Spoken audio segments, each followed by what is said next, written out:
Everybody up, love a look, yeah, give them out. Although that's not quite true either. So the fourth phase of the ban on single-use plastic takes effect today.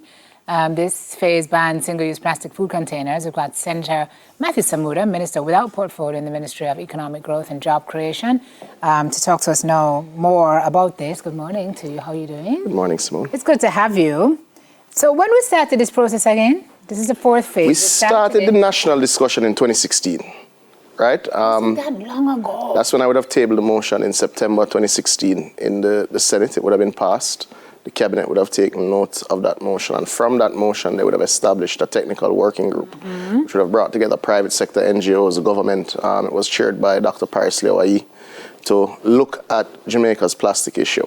While that working group was doing its work and looking at the information available to it, you'd have also had several important documents which would have come out, which would have informed the original decisions which would have been made, including the UNEP State of Plastics report, Jamaica's waste characterization study done by the IDB. And what it all said was that the globe had a plastics problem, and Jamaica in particular, with our own analysis, had a plastics problem. Now, we've taken some steps to target plastics which, and this is always important, yes, plastics are generally not non-biodegradable, but we've targeted the plastics that are non-recyclable. Right. Because all plastics aren't created equal, and how you use them creates different problems, and we've targeted ones that are non-recyclable. And the vast majority of how we use it. Single use? So single-use plastics can be recyclable. So a plastic bottle is recyclable. Okay. Because generally, certainly for the beverage containers, they are not contaminated in a particular manner. Things like polystyrene foam, those styrofoam containers, because we used to use it with hot food, were invariably contaminated and wouldn't have been accepted in any recycling model. Things like plastic bags, invariably, because we use them as garbage bags, were contaminated, etc., and couldn't go in to that sort of system. So we've targeted materials that we say, if we use them, they go into our waste stream for 450 plus years.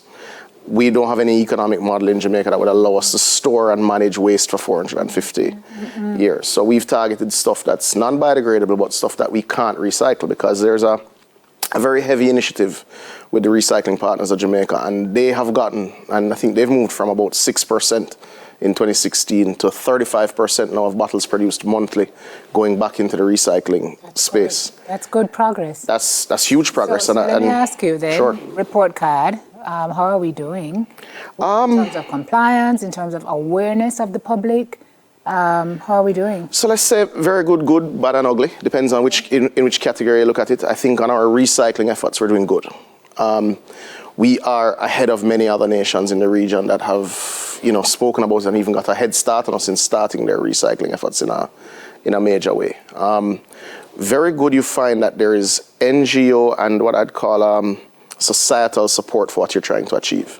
In a recent meeting I would have had with the PSOJ and a meeting with the JMEA, there are some standards that are to come that they have actually said their membership will adhere to ahead of the standards, because there's a process. So even when we start today what we call the implementation phase of the fourth phase, where you formally advise the World Trade Organization, where you formally advise customs, etc., and this becomes, it starts its 6-month implementation phase. They're saying they're not going to wait on some of the 6-month targets that are to be set. Proactive. They're going to be not just proactive, they're going to be good corporate citizens and do what they know is better for human health and indeed environmental health. So I think there are some areas we're doing well, and there are others that I think you'd have moved from bad to hopefully average. I think with some of the purchases you just made on general waste collection, I think with the adding of 50 trucks to the fleet of NSWMA last week, we expect that what they call the rolling stock to increase significantly to allow us to collect more of our waste. And the fact that another 50 are indeed in procurement, that's a good thing. But there is an area that we're not doing as well as we should, and that is the separation of waste. Now, the government has said that this year it will commence in government buildings and government property generally. So schools, go one place, paper and other materials elsewhere, to start ensuring that we are in line with international targets. And this ban, which I'll dive into in a little bit, will also bring us in line with international standards. There's a process underway now to develop a plastics treaty, similar to the climate change treaty that was the Paris Agreement, which is a framework with how we all function in terms of trying to deal with climate change, which, whether we're doing well or, it's a roller coaster ride. Some days you feel you're doing well, some days you're not. But there will be a plastics treaty towards the end of this year or certainly early next year that we will have to adhere to.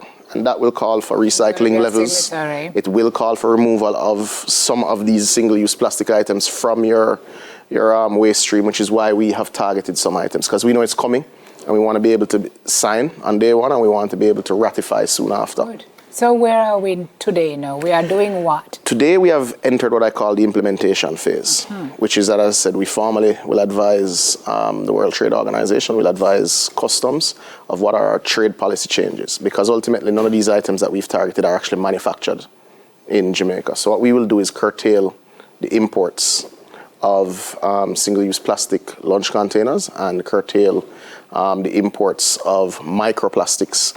But you don't start on day one because of the trade process. What you do is you advise the market formally, you do your sensitization, so that, it's a 6-month run-up, but you start that implementation now, you cut imports, you let the trade run out with the stock it has, so that by January 1, you're in a space where you're just not seeing these materials in the market. Okay, so we're in the lead up. So effective July 1, importation, distribution, sale, and use of any single-use plastic food container made wholly or partially of polyethylene, so you pronounce it? Polyethylene. Polyethylene, polypropylene, or polylactic acid will be prohibited. How do we know which ones those are? Okay, so these issues, we actually target the trade more than we do the individuals.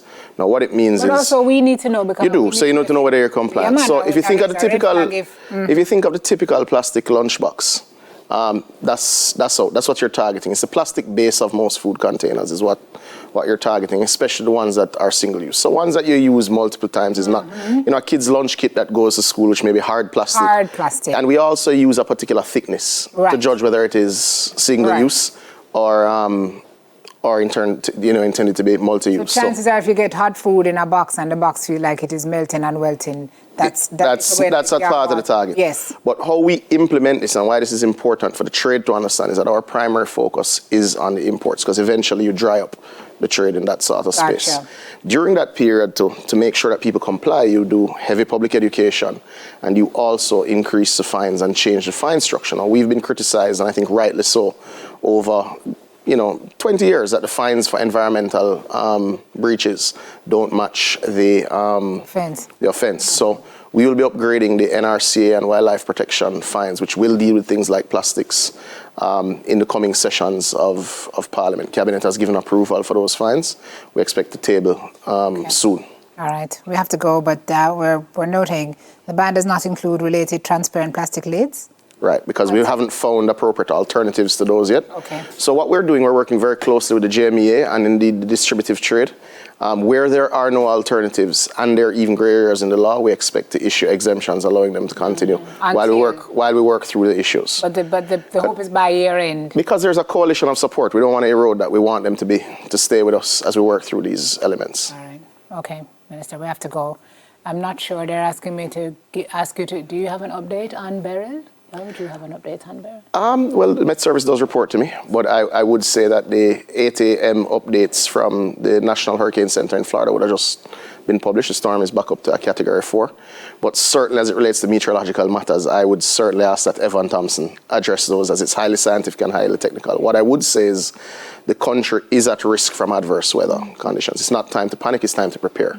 And we ask persons to listen to Met Service, and I know Minister Mackenzie with ADPEM will have updates throughout the course of the day. So on the scientific side, I leave Evan to do it, and certainly on the preparation side, Minister Mackenzie will get it. But listen to the updates, prepare, don't panic. Yeah, good advice. Thank you, Senator. Thank you. Matthew Samuda, Minister without portfolio in the Ministry of Economic Growth and Job Creation. What you call the acronym? Or MEGJEC. All right. Second edition of News in 5. I wouldn't even try. Second edition of News in 5 is next. MEGJEC.